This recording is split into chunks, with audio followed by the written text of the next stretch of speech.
نحمدہ ونصلی علی رسولہ الکریم اما بعد فاعوذ باللہ من الشیطان الرجیم بسم اللہ الرحمن الرحیم۔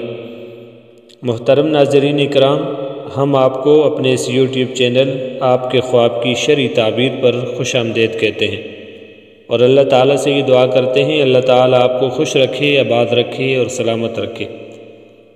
آج کی اس ویڈیو میں ہم بات کریں گے حضرت عمر بن خطاب رضی اللہ تعالیٰ عنہ کو خواب میں دیکھنے کی تعبیر کیا ہے۔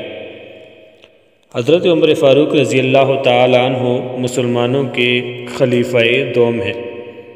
امیر المؤمنین حضرت عمر فاروق رضی اللہ تعالیٰ عنہ کو خواب میں دیکھنا بہت بڑی سعادت کی بات ہے۔ حضرت ابن سیرین رحمۃ اللہ تعالیٰ علیہ فرماتے ہیں کہ جس شخص نے بھی حضرت عمر فاروق رضی اللہ تعالیٰ عنہ کو خواب کے اندر دیکھا تو یہ اس بات کی دلیل ہے کہ دیکھنے والا عدل کرنے والا اور منصف انصاف کرنے والا ہے۔ اور فرماتے ہیں اگر آپ کو کسی نے کسی شہر کے اندر کشادہ رو اور خوش طبع دیکھا تو اس بات کی دلیل ہے کہ اس شہر کے اندر عدل ہوگا، انصاف ہوگا اور لوگ عدل اور انصاف کے ساتھ اپنی زندگی گزاریں گے۔